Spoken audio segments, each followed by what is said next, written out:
नमस्कार दोस्तों, स्वागत है आपका आपके यूट्यूब चैनल पे, जहाँ पर आप stock market basic to advance सीख रहे हो। चैनल पर अगर आप नए हो, तो चैनल को सब्सक्राइब ज़रूर करें, नोटिफिकेशन बेल को ऑन ज़रूर करना। जब भी मैं आप न्यू वीडियो अपलोड करूँगा, तो सबसे पहले उसका नोटिफिकेशन आपको मिल जाएगा। स्टॉक मार्केट की बेसिक टू एडवांस हमारी सीरीज चल रही है। अगर आपने नहीं देखे तो हर एक वीडियो में मैंने क्वालिटी कंटेंट यहाँ पे, क्वालिटी नॉलेज आपको यहाँ पे शेयर किया है। तो हर एक वीडियो आप ज़रूर चेकआउट कीजिए, जहाँ पे मैंने सपोर्ट एंड रेजिस्टेंस क्या होता है, हर एक कैंडल स्टिक पैटर्न क्या होता है, उसके बाद फिबोनाची रिट्रेसमेंट क्या होता है, ब्रेकआउट किस तरह से वो काम करते हैं, कुछ मैंने इंडिकेटर्स बताए, वो आप हर एक वीडियो आप वहाँ पे जाके चेकआउट कीजिए। आज का हमारा एडवांस हम अभी शुरू करने वाले हैं, जहाँ पे मैं आपको कुछ टॉपिक बताऊँगा या फिर कुछ चीज़ें बताऊँगा, जो आपको नेक्स्ट लेवल तक आपका ट्रेडिंग जर्नी को लेके जाएँगे। तो आज का हमारा जो टॉपिक है, वो थोड़ा-सा अलग और यूनिक टॉपिक है, जिसका नाम है कि परफेक्ट एंट्री कहाँ पर करना है और परफेक्ट एग्ज़िट कहाँ पे होना चाहिए, ठीक है? आज हम एंट्री के ऊपर बात करेंगे कि परफेक्ट एंट्री किस तरह की जाती है। ओके दोस्तों। अ, क्या होता है ना दोस्तों, हम कभी-कभार क्या होता है कि जब भी एंट्री करते हैं तो हमारी एंट्री गलत हो जाती है। जैसे कि हम जब एंट्री करते हैं तो क्या होता है, हमारा पहले स्टॉप लॉस जाता है, उसके बाद हमारा क्या होता है, मतलब उसके मतलब मान लीजिए कि हमारा अभी चल रहा है कि मुझे अप ट्रेड मतलब मार्केट में ऊपर के साइड में ट्रेड लेना है। लेकिन क्या होता है उस टाइम पर कि मार्केट पहले आपका स्टॉप लॉस हिट करता है और उसके बाद मार्केट उसके डायरेक्शन में चला जाता है दोस्तों। तो ये क्यों होता है वो हम आज देखेंगे दोस्तों। ओके, सबसे पहला हमारा जो पॉइंट है, ओके, सबसे पहले जो हमारा पॉइंट है उसका नाम है फोमो। अभी फोमो क्या है वो हम पहले देख लेते हैं। ओके दोस्तों, फोमो फोमो का मीनिंग क्या होता है दोस्तों, कि fear of missing out. Okay, मान लीजिए कि कोई अगर एक ट्रेंड चल रहा है या फिर मार्केट एक साइडवेज में चल रहा है और अचानक मार्केट ने क्या किया, ऊपर का जो रेजिस्टेंस है वो ब्रेक करके मार्केट कंटिन्यू ऊपर चलाया। तो हम लोग क्या करते हैं दोस्तों, यहाँ पर कि हम ये हमारा जो मूवमेंट है या फिर ये हमारा जो ट्रेड है ये मिस नहीं होना चाहिए, इसलिए हम क्या करते हैं दोस्तों, कि डायरेक्टली एंट्री कहीं पे भी करते हैं और उसके बाद मार्केट क्या होता है, यहाँ से डायरेक्ट डाउन आता है, ठीक है? तो आपका स्टॉप लॉस लेता है और उसका जर्नी वो आगे कंटिन्यू करता है। तो दोस्तों क्या होता है ना, इस टाइम पे हमें क्या करना है, फोमो बिल्कुल मतलब उसी को कहते हैं फेयर ऑफ मिसिंग आउट, मतलब जो ट्रेड है हमारा वो मिस ना हो जाए, इसलिए हम क्या करते हैं कहीं पे भी एंट्री कर लेते हैं दोस्तों। तो हमें क्या करना है, जब भी अगर बड़ा मूवमेंट आ रहा है कंटिन्यू, ठीक है, और वो हमारे से मिस हो रहा है तो उसको आप डायरेक्टली नहीं पकड़ेंगे, क्योंकि कैसा है ना, ट्रेन निकल चुकी है तो उसमें बैठने बैठने का कोई फायदा नहीं है दोस्तों। ठीक है, तो आप हमेशा क्या करेंगे, पहले छोटा सा रिट्रेसमेंट करने दो, ठीक है, मार्केट को रिट्रेसमेंट करने दो। रिट्रेसमेंट करने के बाद आप जब जब मार्केट 50% लेवल पे या 60 लेवल परसेंट पे या फिर कोई सपोर्ट है या फिर मूविंग एवरेज का कोई सपोर्ट ले रहा है डायनामिक, तो उस सपोर्ट के पास ही आप एंट्री करके आप जो नेक्स्ट ट्रेंड है वो आप एंजॉय कर सकते हो या फिर ट्रेड ले सकते हो दोस्तों। ठीक है, तो पहला हमारा टॉपिक क्या हुआ कि फोमो फोमो में हमें हमें हमेशा क्या करना है कि एक तो रिट्रेसमेंट का वेट करना है, या फिर हमें कोई सपोर्ट मिल रहा है क्या मूविंग एवरेज का, उसके बाद या फिर ऐसा कोई की लेवल है क्या, जैसे कि सपोर्ट मतलब मान लीजिए रेजिस्टेंस ब्रेक हुआ, फिर बाद में क्या होता है मार्केट रेजिस्टेंस कन्वर्ट हो जाता है सपोर्ट में, जब फिर से उस लेवल पर आएगा मार्केट, तो आप वहां पे एंट्री कर सकते हो, डायरेक्टली आप यहाँ पे एंट्री नहीं करोगे दोस्तों। ओके, कुछ मैं एग्जांपल इसके ऊपर आपको दिखा देता हूँ। जैसे कि मान लीजिए अभी ये 50% सॉरी, मैंने ये एक इंडिकेटर ऐड किया है 50 ईएमए का। ओके, अगर आप देखोगे कि जैसे कि मैं आपको एग्जांपल बताता हूँ। हाँ, जैसे कि मैंने क्या बताया आपको दोस्तों, कि इस लेवल पर क्या हुआ, मार्केट ने ब्रेकआउट दिया। ओके, ब्रेकआउट देने के बाद क्या हुआ, मार्केट ऊपर चला है। अगर मान लीजिए कि आपने कहीं पे एंट्री करते, यहाँ पे एंट्री करते, यहाँ एंट्री करते या फिर यहाँ पे भी करते, तो क्या हो जाता, पहली बात तो क्या है, मार्केट ऊपर जा रहा है लेकिन जिस तरह उसको जाना चाहिए उस तरह वो नहीं गया, क्योंकि क्या हुआ यहाँ पे फोमो लोग, मतलब जिनको ये जो उस जिनका यहाँ से एंट्री मिस हुआ है, ओके, तो वो लोग क्या करते हैं, यहाँ पे एंट्री कर लेते हैं, नेक्स्ट कैंडल पे एंट्री करते हैं, और मार्केट क्या करता है 50% पर, मतलब या फिर थोड़ा सा डिट्रेसमेंट करने के बाद तुरंत ऊपर चला गया। ओके, तो इस टाइम पे हम क्या करेंगे, एक तो कोई कंफर्मेशन मिल रहा है क्या देखेंगे, या तो मूविंग एवरेज का सपोर्ट, मतलब इस सपोर्ट पे हम एंट्री करेंगे दोस्तों। ओके, डायरेक्टली चलती ट्रेंड में हम नहीं बैठेंगे। जैसे कि यहाँ पे भी क्या हुआ, एक मार्केट ने क्या किया, देख जैसे कि मैं दिखाता हूँ। ओके, यहाँ पे भी क्या हुआ, मार्केट ने यहाँ पे ब्रेकआउट दिया, ब्रेकआउट देने के बाद बहुत सारे लोग यहाँ पे बैठे होंगे, मार्केट तुरंत नीचे आया, नीचे आने के बाद क्या हुआ, मार्केट सपोर्ट लिया, कौन सा 50 EMA का, 50 EMA का जब सपोर्ट लिया मार्केट ने, उसके बाद मार्केट ऊपर चला गया। तो आपको हमेशा क्या करना है, आपको हमेशा डायरेक्टली फोमो में एंट्री नहीं करना है, आपको हमेशा रिट्रेसमेंट पे एंट्री करना है, ठीक है दोस्तों। ये हमारा फर्स्ट टॉपिक हो गया। दूसरा हमारा जो टॉपिक है जो है कि कैंडल स्टिक।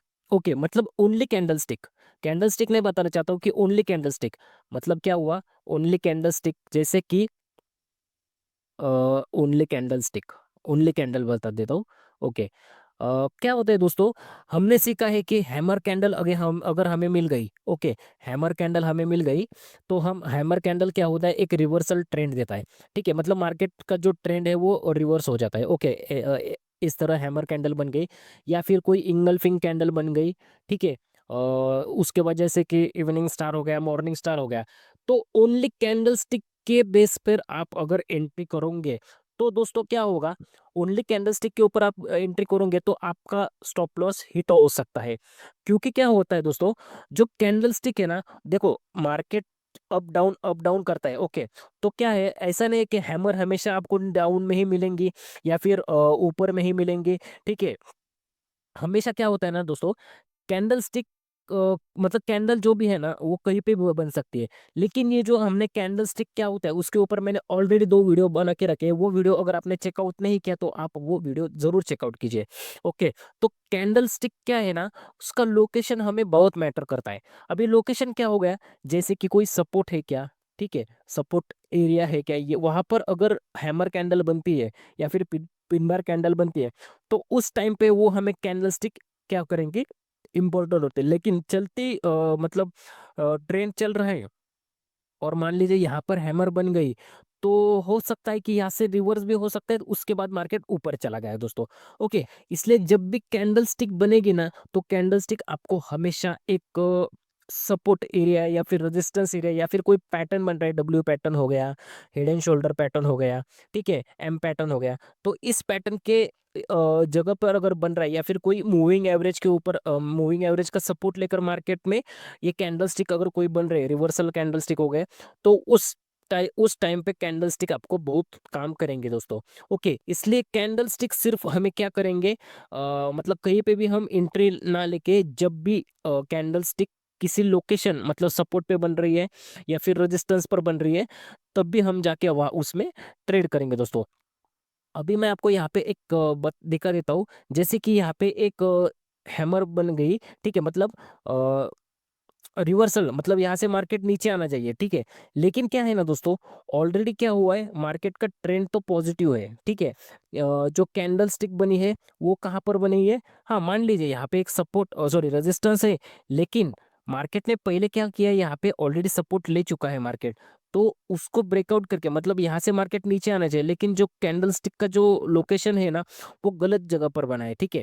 जैसे कि अगर मान लीजिए ये जो कैंडल स्टिक है, एक मिनट मैं पेंसिल से बताता हूँ, यहाँ से दिख नहीं रहा है, ये जो कैंडल स्टिक है ना यहाँ पे ना बन के अगर इस लोकेशन पर बनती है ना दोस्तों, तो हम मतलब क्या बोलते हैं उसको, मार्केट अच्छा खासा नीचे आ जाता। और अगर आप देखोगे, जैसे कि इस लोकेशन पे रिवर्सल कैंडल कोई भी नहीं बनी है दोस्तों, देख रहे हो आप, यहाँ पे कोई भी रिवर्सल कैंडल नहीं बनी है, जो भी कैंडल है पॉजिटिव कैंडल ही बनी है दोस्तों। ओके, उसी तरह अगर आप यहाँ पे छोटा सा हैमर कैंडल देखोगे, इसको हैमर कैंडल नहीं बोलते, ये छोटा जो कैंडल है इसको ड्रैगन फ्लाई डोजी कहते हैं, ठीक है। ये कैंडल स्टिक परफेक्ट कहाँ पर बनी है, ईएमए के पास सपोर्ट के ऊपर बनी है, ठीक है।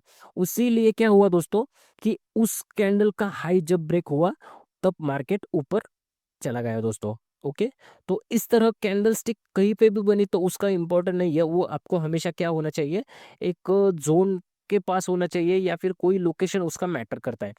तो वो भी आपको ध्यान रखना बहुत ज़रूरी है दोस्तों। ओके, ये एक टॉपिक हो गया। ओके दोस्तों, नेक्स्ट हमारा पॉइंट है जैसे कि स्टॉप लॉस। बहुत इंपॉर्टेंट पॉइंट है दोस्तों। अगर आप ट्रेडिंग करते हो, स्पेशल इंट्राडे ट्रेडिंग करते हो, तो वहाँ के स्टॉप लॉस बहुत हमारा मायने रखता है कि आपका स्टॉप लॉस कहाँ पर है। ओके, स्टॉप लॉस का मतलब क्या है दोस्तों? जैसे कि जिस उसके नाम में ही सब कुछ है। स्टॉप लॉस मतलब क्या है? आपके लॉसेस को स्टॉप करना। ओके, मतलब मान लीजिए कि आपने कोई ट्रेड में 10,000 रुपये इन्वेस्टमेंट किए। ओके, स्टॉप लॉस क्या होता है आपको पता होगा, अगर आप मार्केट में बहुत दिन से काम कर रहे हो या फिर नए नए हो, फिर भी आपको पता होगा कि स्टॉप लॉस क्या होता है। फिर भी मैं बता देता हूँ, स्टॉप लॉस वो पॉइंट है कि जहां पर क्या होता है ना, मान लीजिए आपका 10,000 आपने एक ट्रेड में लगाए हैं। ओके, और आप चाहते हो कि मेरा मतलब अगर आप चाहते हो कि अगर मेरा लॉस हो तो मिनिमम होना चाहिए। ओके, इसके ऊपर आप क्या करोगे, 1,000 आपका लॉस हो जाएगा। मतलब मान लीजिए कि मैं लॉस करूंगा तो 1,000 रुपये होगा। तो आप क्या करेंगे, आप आपके लॉसेस को प्रोटेक्ट कर रहे हो। ओके, मतलब आप अगर स्टॉप लॉस नहीं लगाते तो आपका क्या होगा, पूरा 10,000 चला भी जा सकता है। तो आप क्या करते हो, आपके 10,000 ना जाके आप पे ना सिर्फ 10%, अगर उसमें से मार्केट को, अगर आपका ट्रेड गलत हुआ तो आप क्या करोगे कि मुझे 10% ही मार्केट को देना है, तो आप यहाँ पे क्या करोगे कि सिर्फ 1,000 रुपए का लॉस आप यहाँ पर बुक करोगे। जैसे आपका 1,000 लॉस आपके डीमैट अकाउंट में दिख गया, ठीक है, तो आप क्या करोगे, उस ट्रेड को एग्जिट करोगे। ओके, ये होता है स्टॉप लॉस। अब ये स्टॉप लॉस क्या है ये तो मैंने बता दिया, लेकिन स्टॉप लॉस से पूरी लगाना एक पॉइंट होता है। मतलब टाइट स्टॉप लॉस आप नहीं लगा सकते। ओके, क्योंकि क्या होता है दोस्तों, ऐसा नहीं है कि आपने जहां पर एंट्री ली, मान लीजिए आपकी एंट्री यहां पर होगी, उसके बाद मार्केट ऊपर ही चलेगा नहीं। जब आप एंट्री करोगे ना दोस्तों, तो क्या होता है, मार्केट थोड़ा सा आपके एंट्री पॉइंट के पास या फिर एंट्री पॉइंट से नीचे भी जा सकता है। थोड़ा वो है ना, बफर करेगा। मतलब क्या होता है, उसी जगह पे घूम सकता है या फिर उसके बाद ही वो ऊपर चला जाएगा। ओके, तो अगर मान लीजिए कि आपकी, एक मिनट मैं इसको रफ करता हूँ। मान लीजिए आपका एंट्री पॉइंट यहाँ पे है और आपने क्या किया, स्टॉप लॉस यहाँ पर लगा दिया। ओके, तो क्या होगा, मार्केट थोड़ा सा अगर ऊपर चला गया, थोड़ा सा नीचे आएगा और क्या होगा, तुरंत आपका स्टॉप लॉस हिट करके फिर वापस मार्केट ऊपर चला गया जाएगा। ओके, तो आपको हमेशा क्या करना है, स्टॉप लॉस आप जहां भी जब भी लगाओगे तो थोड़ा सा आपको स्टॉप लॉस बड़ा लगाना जरूरी है। क्योंकि क्या है ना, मार्केट को भी थोड़ा सा फ्री स्पेस चाहिए ऊपर नीचे करने के लिए। ओके दोस्तों, तो इस तरह आपको स्टॉप लॉस भी टाइट नहीं रखना है। थोड़ा सा स्टॉप लॉस आपको एक मतलब क्या बोलते हैं उसको, थोड़ा नीचे रखना है। और स्टॉप लॉस लगाने का भी एक तरीका होता है। जैसे कि मान लीजिए ये सपोर्ट एरिया है। ओके, सपोर्ट एरिया है, तो आपको थोड़ा सा सपोर्ट एरिया के नीचे ही स्टॉप लॉस लगाना है। ऐसा नहीं कि आपकी एंट्री यहाँ पर हो गई और आपने सपोर्ट नीचे लेवल के जस्ट नीचे नहीं, क्या होता है, मार्केट थोड़ा सा डाउन आके ऊपर चला जा सकता है। अब ये मतलब क्या बोलते हैं, स्टॉप लॉस हंट करके ऊपर क्यों जाता है, उसके ऊपर भी एक अलग चैप्टर है, वो मैं आपको बहुत जल्दी बताऊंगा दोस्तों। ओके, तो आप जरूर स्टॉप लॉस जब भी लगाओगे तो आप एक लॉजिकली लगाओगे, टाइट स्टॉप लॉस नहीं लगाना आपको। जैसे कि अगर मैं आपको यहाँ पे बताऊंगा, कुछ एग्जांपल भी बता देता हूँ स्टॉप लॉस कैसे लगाना है दोस्तों। ठीक है, जैसे कि आप मैं अभी ढंग का डीमैट अकाउंट यूज़ करो जहाँ पे मुझे ट्रेडिंग व्यू का फुल वर्जन फ्री में मिलता है दोस्तों। ओके, तो वो मैं आपको यहाँ पे यूज़ करता हूँ। ओके, अगर मान लीजिए कि कहाँ पर अगर मुझे पॉइंट अच्छा दिखता है तो मैं आपको ज़रूर बताता हूँ। एक मिनट, और यहाँ पर अगर आप देखोगे, मैं क्या करता हूँ यहाँ पर, ये जो 50 ईएमए है, ये एक रेजिस्टेंस का यहाँ पर काम कर रही है। ओके, मान लीजिए आपको यहाँ पर स्टॉप लॉस कहाँ पर लगाना है, यहाँ पे शॉर्ट पोजीशन में लूंगा। मान लीजिए कि यहाँ पे मार्केट ने यहाँ पे ब्रेकडाउन, मतलब क्या करें, इसने मार्केट ने ब्रेकडाउन दिया क्योंकि ट्रेंड क्या है, निगेटिव ट्रेंड है। ठीक है, निगेटिव ट्रेंड के बाद मार्केट ने 50 एएमए के नीचे क्लोजिंग दे दी। तो नेक्स्ट कैंडल ऊपर ओपन होते ही मैं क्या करूंगा, जो हमारी उसके पहले कैंडल थी उसके यहाँ पे उसके ऊपर मैं क्या करूंगा, स्टॉप लॉस लगाऊंगा। अगर मैं टाइट लगाऊंगा तो क्या हुआ, यहाँ पे मेरा स्टॉप लॉस हिट हो सकता है। तो मैं हमेशा ऊपर का, मतलब थोड़ा वो कैंडल का थोड़ा ऊपर लगा के नीचे ले सकता हूँ। ओके, ठीक है दोस्तों? तो इस तरह मैं स्टॉप लॉस लगाऊँगा दोस्तों। आपका स्टॉप लॉस हमेशा एक लॉजिकली जगह पे होना चाहिए, कहीं पे भी स्टॉप लॉस आप लगा नहीं सकते। ओके, तो इस तरह हमारे 3 पॉइंट मैंने आज आपको बताई है, बहुत इम्पोर्टेंट पॉइंट है दोस्तों, जहाँ पे आपकी ट्रेडिंग जर्नी को वो इम्प्रूव कर सकता है दोस्तों। ठीक है, जैसे कि हमारा फर्स्ट पॉइंट कौन-सा था कि फोमो, मतलब फोमो में एंट्री हमें नहीं करना है, जहाँ पे बड़े-बड़े मूवमेंट आते हैं, हमें ऐसा लग रहा है कि नहीं मेरा ये मूवमेंट चूक छूटेगा, तो आपको वहाँ पे ट्रेड बिल्कुल नहीं करना है, ठीक है दोस्तों? आपको हमेशा एक रिट्रेसमेंट के ऊपर ट्रेड करना है। उसके बाद हमने देखा है कि ओनली कैंडलस्टिक के बेस पर हम ट्रेड लेंगे क्या? नहीं, हम उसके साथ-साथ एक जो सपोर्ट एंड रेजिस्टेंस क्या होता है वो भी देखेंगे कि सपोर्ट मिल रहा है या रेजिस्टेंस मिल रहा है, या फिर मुझे मूविंग एवरेज का सपोर्ट मिल रहा है क्या? ये लोकेशन हमें मैटर करता है, वो भी हम देखेंगे। उसके बाद क्या हुआ, हमारा स्टॉप लॉस हमेशा एक मतलब लॉजिकली स्टॉप लॉस चाहिए, कहीं पे भी हम स्टॉप लॉस नहीं लगाएँगे दोस्तों, ओके? तो इस तरह से कुछ पॉइंट थे जो मुझ आपको बताना बहुत ज़रूरी था, क्योंकि क्या होता है ना, सिर्फ़ सिखाने से नहीं होता, ये जो बाकी का भी नॉलेज है वो भी बताना ज़रूरी है दोस्तों। आपको मेरे वीडियोज़ कैसी लगती है, आप मुझे कमेंट बॉक्स में कमेंट करके ज़रूर बताना दोस्तों। ठीक है। और एक छोटा-सा रिक्वेस्ट है दोस्तों कि आप ज क्योंकि कैसा है ना, आप के जो भी दोस्त हैं, आपके फैमिली मेंबर हैं, उन सबको सबके पास ये वीडियो, ये चैनल आप पहुँचा दीजिए, ज़्यादा से ज़्यादा शेयर कीजिए। चैनल पर अगर आप नए हो तो चैनल को सब्सक्राइब ज़रूर करें, नोटिफ़िकेशन बेल को ऑन ज़रूर करना। नेक्स्ट वीडियो में जल्दी मिलते हैं दोस्तों। तब तक के लिए धन्यवाद दोस्तों, थैंक यू।